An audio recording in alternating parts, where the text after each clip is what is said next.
Okay, hello everybody, and welcome back to another book review. So, what if you could hear what your sofa, your dog, and your father were thinking? Today, I'm reviewing Magic Candies by Heena Baek, translated by Sophie Bowman, and it's a picture book about a lonely boy named Tong Tong who buys candies that let him hear other voices and learn how to speak for himself. So, I will discuss how Beck's photographed miniature sets create a distinctive three-dimensional look, explain why the short episodes work well for preschool readers, and explore where some readers might find the style a little unsettling. But by the end, you'll hopefully know whether this is a good choice for read aloud time. And for simple conversations about empathy, aging, and busy parents. So, hello, everybody. I'm Barry. This is Soul Book Club. And we're reviewing Magic Candies. So, Magic Candies is a children's book. The Korean title is unsettling, and the writer is Baek Heena, and it was translated by Sophie Bowman, and it was published. The English translation was published in 2021. The original Korean book was published in 2017.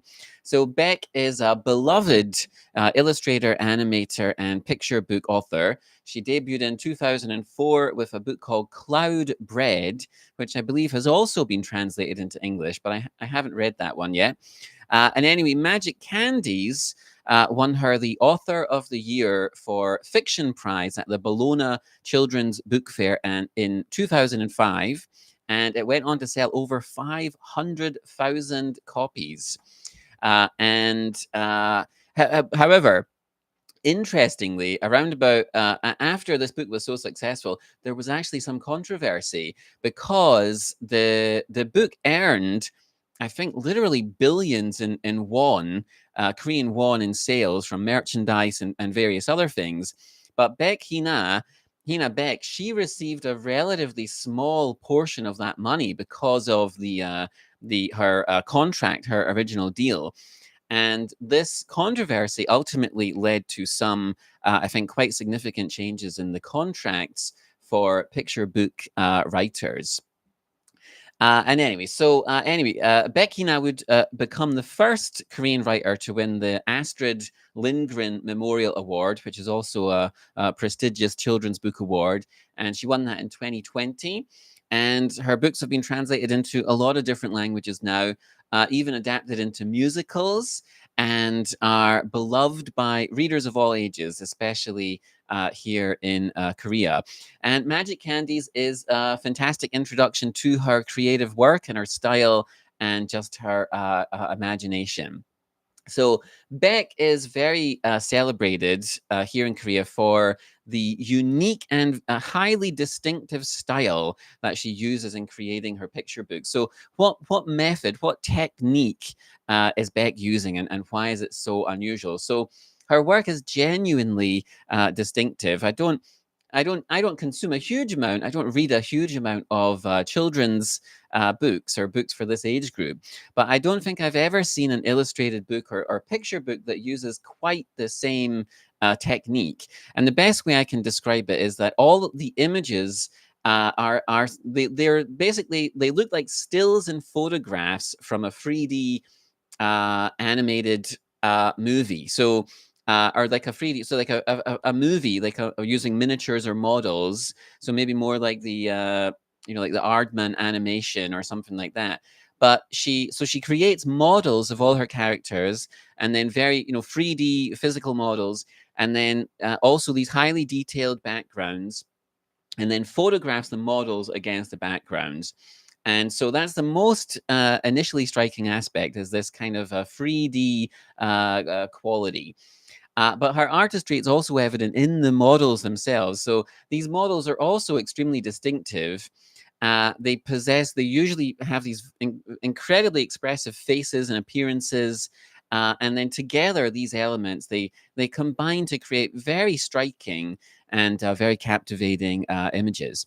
And there's something just very compelling about these 3D models and the detailed worlds that they inhabit. So Magic Candies is a book written for preschool kids, so 4 to 6 year olds, I guess, roughly.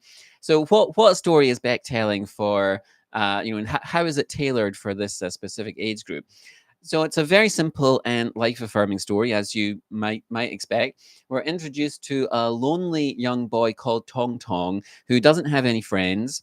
His dad is too busy to play with him. Mum doesn't seem to be around.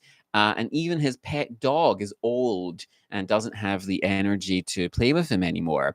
So one day he buys some candies, and lo and behold, they are magic candies that enable Tong Tong to hear the thoughts of various people, animals, and even objects. And as he listens to their thoughts, he learns about them and their problems. And in the process, he learns more about himself. So, what type of lessons does Tong Tong learn throughout the story? So some of the episodes are purely amusing. So, for example, the sofa is the first thing whose thoughts Tong Tong can hear. And the sofa has a funny request to make. I won't tell you what it is, but the sofa makes a funny request of Tong Tong. And this episode, it's just for purely for humor and to introduce this concept. But it might also be a prompt to consider the objects in our lives, right? Take care of the things that you own. And then after this, Tong Tong can hear the thoughts of his dog. And this is also amusing and very charming. But this section is designed to teach about aging and caring for pets. Animals are sentient too, and they deserve our respect. And then we hear the thoughts of Tong Tong's father, who's very stressed and overworked and often seeming to have no time for him. And this is quite moving and in its way, a rather damning critique of the burdens of fatherhood and the demands of being an office worker. And then ultimately, Tong Tong learns about his own voice, and the story ends on a note of empowerment. So, how effective is the book in its artwork and storytelling? The artwork is genuinely incredible, and Beck is justly celebrated for it. The story, as well, is clearly designed to give a positive reinforcement to young children. You can't fault the book's message. It includes lessons that are undoubtedly valuable for young children. And it might seem churlish and small minded to criticize a book like this. And certainly, if you look online or look at any of the reviews from the literary magazines or publications, you will just see rave after rave positive reviews for this book. But let me just express a small reservation. There are times when the illustrations, beautiful and striking as they are, and have a sort of uncanniness to them. And there's something about these 3D models of these images that I thought something looks a little off about them. It's almost like these are models that should be in like a horror movie or something like that. If you think of like some like a surreal sort of fairy tale with malevolent undertones or some kind of darkness or something going on. So there's something I thought there was something cold and even a little distancing about these models. So there's an aspect of the models is that they're clearly frozen in motion, right? And it really does look like they've been taken. These are like still images from like a movie, right? From a 3D animated movie. You're animating 3D models, and the stills are sort of pretty, but they're not the movie, right? And there's just something I thought very uncanny and very strange. And I don't know, the book is obviously very popular and people love her work. Thought it was very, very strange. I was quite surprised when I read her work for the first time. But then perhaps it's just me.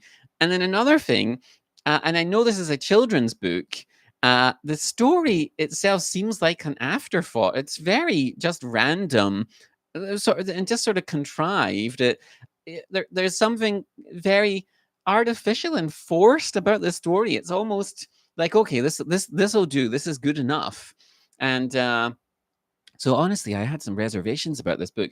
Having said that, people love this book, and I'm sure some readers will hate me for criticizing it in this way. but I thought it was quite an unusual reading experience. People, however, do seem to be captivated by the uniqueness of the style. But personally, I have some reservations about this about her style. Anyway, if this review was helpful, please like the video and subscribe and all the rest of it. Let me know in the comments if you've enjoyed Heena Baek's work and if I'm an idiot for not appreciating her talent. And anyway, hit the subscribe and do all those things. And thanks for watching. And I'll see you in the next review. Take care.